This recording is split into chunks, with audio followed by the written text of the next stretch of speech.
नमस्कार, Byju's exam prep IAS Hindi platform पर आपका स्वागत है।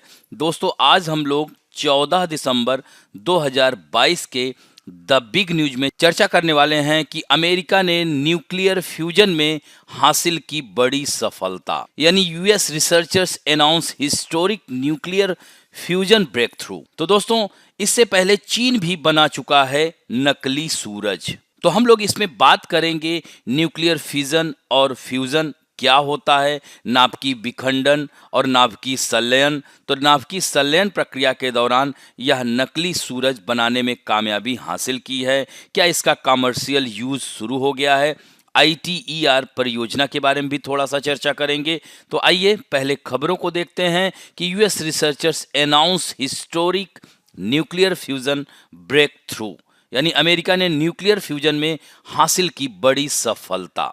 तो संयुक्त राज्य अमेरिका के वैज्ञानिकों ने पहली बार परमाणु संलयन प्रक्रिया से, यानी इसे क्या कहेंगे, न्यूक्लियर फ्यूजन प्रक्रिया से ऊर्जा के असीमित, सुरक्षित और स्वच्छ स्रोत को अनलॉक करने की खोज में एक सफलता हासिल की है। यानी scientist in United state have for the first time achieved a net gain in energy from a nuclear fusion reaction। तो दोस्तों, यहां पर आपको दिख रहा होगा फिजन एंड फ्यूजन। तो पहले इसमें आप लोगों को जरूरी है जानना कि न्यूक्लियर फिजन क्या होता है और न्यूक्लियर फ्यूजन क्या होता है। तो न्यूक्लियर फ्यूजन, जिसे परमाणु संलयन भी कहा जाता है, एक मैन मेड प्रोसेस है। इस प्रक्रिया में सूर्य की तरह ही शक्ति प्रदान करने वाली ऊर्जा का निर्माण किया जाता है। तो न्यूक्लियर फ्यूजन तब होता है जब दो या दो से अधिक परमाणु एक बड़े परमाणु से जुड़ जाते हैं और भारी मात्रा में गर्म ऊर्जा का निर्माण करते हैं। तो इसे हम क्या कहेंगे? फ्यूजन कहेंगे। दोस्तों, न्यूक्लियर फ्यूजन के तहत अगर हम बात करें तो हाइड्रोजन बम का निर्माण एक ताप नाभिकीय संलयन यानी थर्मोन्यूक्लियर फ्यूजन अभिक्रिया पर आधारित होता है। हालांकि प्रारंभिक ऊर्जा प्रदान करने के लिए हाइड्रोजन बम के मूल में यूरेनियम या प्लूटोनियम के विखंडन पर आधारित एक परमाणु बम को स्थापित किया जाता है।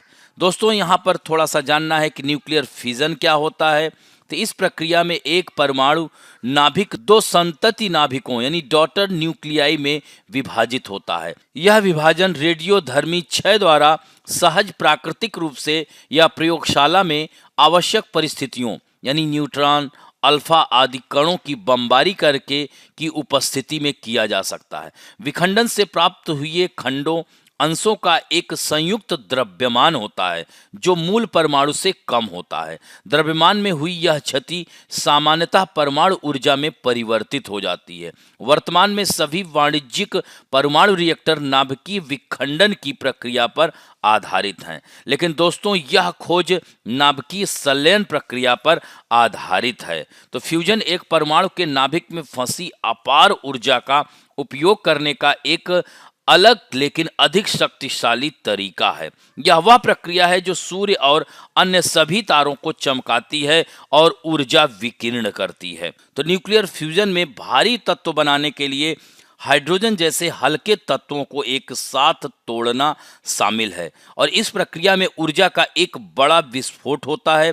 हालांकि 1950 के दशक में न्यूक्लियर फ्यूजन पर अनुसंधान शुरू होने के बाद से शोधकर्ता एक सकारात्मक ऊर्जा लाभ प्रदर्शित करने में असमर्थ रहे हैं। वहीं अब लगता है कि शोधकर्ताओं ने ताले की चाबी ढूंढ निकाली है। और दोस्तों, इन दोनों प्रक्रियाओं में बड़ी मात्रा में ऊर्जा प्राप्त होती है, लेकिन विखंडन की तुलना में संलयन में काफी अधिक होता है। तो यहाँ पर देख सकते हैं कि US lab produces extra energy from nuclear fusion.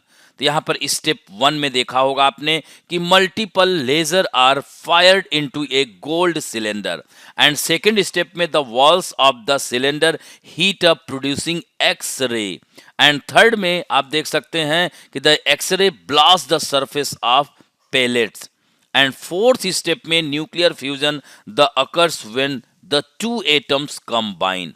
तो यहाँ देख सकते हैं ड्यूटेरियम, ट्राइटियम and helium यानी forming a helium nucleus and a high energy neutron and the other energy। तो ये देख सकते हैं, उदाहरण के लिए अगर देखा जाए तो हाइड्रोजन के एक भारी समस्थानिक के दो नाभिकों का संलयन, जिसे ट्राइटियम कहा जाता है, यहाँ पर देख सकते हैं ट्राइटियम दिया गया है, एक यूरेनियम परमाणु के विखंडन से कम 4 गुना अधिक ऊर्जा पैदा करता है, जो एक परमाणु रिएक्टर में बिजली पैदा करने की सामान्य प्रक्रिया है। तो फ्यूजन भी ऊर्जा का एक कार्बन मुक्त स्रोत है, इसमें नगण्य विकिरण जोखिम है। तो दोस्तों, इस प्रयोग के बारे में अबाउट दिस एक्सपेरिमेंट, आइंस्टीन के समीकरण E बराबर mc² तो सुना होगा, यानी E इक्वल टू mc² के अनुसार हाइड्रोजन नाभिकों का प्रत्येक जोड़ा एक हल्का हीलियम नाभिक और ऊर्जा का विस्फोट पैदा करता है, यानी each fusion pair of hydrogen nuclei produces a lighter helium nucleus and a burst of energy according to Einstein equation E equal to mc². And deuterium is easily extracted from seawater, while tritium can be made from lithium, which is found in the earth crust. In the latest experiment, researchers pumped in 2.05 megajoule of laser energy and got about 3.15 megajoule out, a roughly 50% gain and a sign that fusion reaction in the pellet were driving further fusion reaction. यहाँ पर आप देख सकते हैं इस प्रक्रिया को दिखाया जा रहा है। There is some limitations of fusion की अगर हम बात करें तो संलयन की सीमाएं हैं। तो यह जो है संलयन प्रक्रिया केवल बहुत अधिक तापमान पर होती है। Fusion reaction happen only at very high temperature, 10 times of the temperature that exists at core of the sun, यानी सूर्य के केंद्र में मौजूद तापमान से 10 गुना अधिक, और प्रयोगशाला में इस तरह की चरम वातावरण को बनाने के लिए बड़ी मात्रा में ऊर्जा की आवश्यकता होती है। अब तक ऐसी प्रयोगात्मक संलयन प्रक्रियाओं में जारी उच्च ऊर्जा तापमान को सक्षम करने के लिए उपयोग की जाने वाली ऊर्जा से कम रही है। That is why the latest experiment conducted at the Lawrence Livermore National Laboratory in California is being considered a big deal. तो यह जो है देख सकते हैं, ये जो प्रयोगशाला कहाँ पर है, कैलिफोर्निया में है, लॉरेंस लिवरमोर नेशनल लेबोरेटरी में यह इसका प्रयोग किया जा रहा है। दोस्तों, अभी तक commercial fusion is still far away, यानी कॉमर्शियल फ्यूजन अभी भी दूर है, यानी यह सफलता हमें बिजली उत्पादन के लक्ष्य के करीब नहीं लाती है। व्यावसायिक स्तर पर बिजली पैदा करने का लक्ष्य अभी भी 2 से 3 दशक दूर है। कम से कम 2 अलग अलग तरीके हैं जिनमें संलयन यानी फ्यूजन रिएक्शन का एक्सपेरिमेंट किया जा रहा है।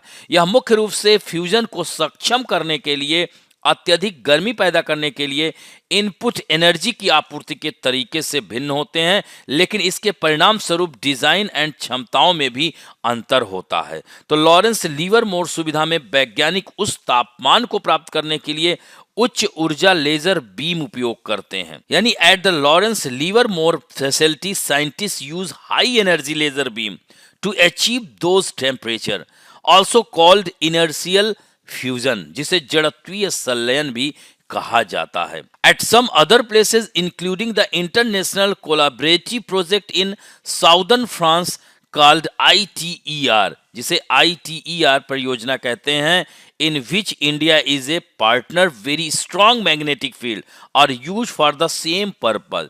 तो इस तरह से दक्षिणी फ्रांस में ITER नामक अंतरराष्ट्रीय सहयोगी परियोजना सहित कुछ अन्य स्थानों पर, जिसमें भारत भी भागीदार है, उसी उद्देश्य के लिए चुंबकीय क्षेत्र का उपयोग किया जाता है। तो दोस्तों, यह ITER परियोजना है क्या? तो दोस्तों, ITER project is expected to demonstrate the viability of a commercially scalable nuclear fusion reactor between 2035 to 2040, यानी ITER परियोजना से 2035 और 40 के बीच व्यावसायिक रूप से स्केलेबल परमाणु संलयन रिएक्टर की व्यवहार्यता प्रदर्शित करने की उम्मीद है।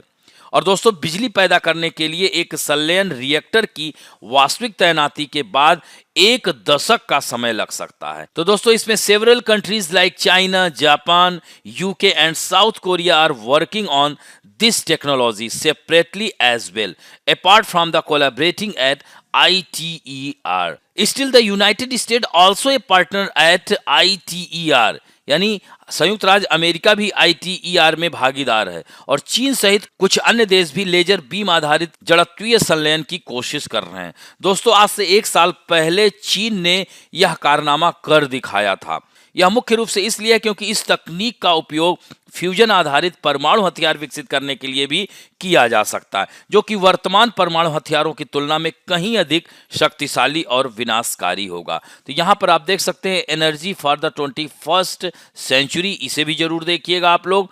और दोस्तों, फ्यूजन की दिशा में अगर देखा जाए जो प्रगति है, प्रोग्रेस टूवर्ड फ्यूजन, तो पिछले साल दिसंबर में यूके स्थित JET प्रयोगशाला जो चुंबकीय संलयन का उपयोग करती है ने संलयन प्रक्रिया से उत्पादित ऊर्जा की मात्रा के लिए अपने पिछले रिकॉर्ड में सुधार किया था। और the reaction had run for 5 second and produce 59 mega joule of energy, more than double the previous record. यानी प्रतिक्रिया जो रिएक्शन हुआ था 5 सेकंड तक चली थी, जिसमें 59 मेगाजूल ऊर्जा का उत्पादन किया था, जो पिछले रिकॉर्ड से दुगने से भी अधिक था। तो दोस्तों, लेजर बीम पर आधारित वे और भी कम समय के लिए चलते हैं और इस तरह के अत्यधिक हाई टेम्परेचर को लंबे समय तक बनाए रखना मुश्किल होता है। तो दोस्तों, ITER project is being design to run for 3000 second, यानी 3000 सेकंड तक चलने के लिए डिजाइन किया जा रहा है।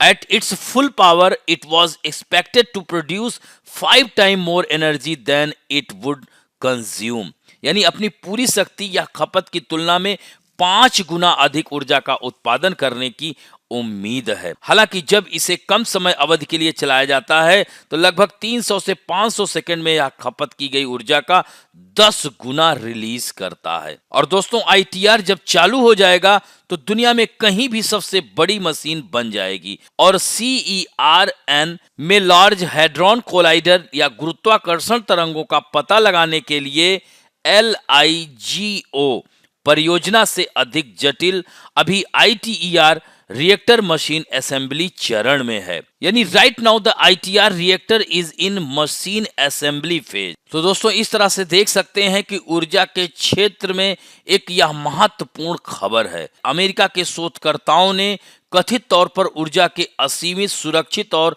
स्वच्छ स्रोत को अनलॉक करने की खोज में एक सफलता हासिल कर ली है। तो इस तरह से विशेषज्ञों ने यही भविष्यवाणी की है कि न्यूक्लियर फ्यूजन में सफलता असीम स्वच्छ ऊर्जा ला सकती है और इसे जलवायु परिवर्तन के खिलाफ लड़ाई में मदद भी मिल सकती है।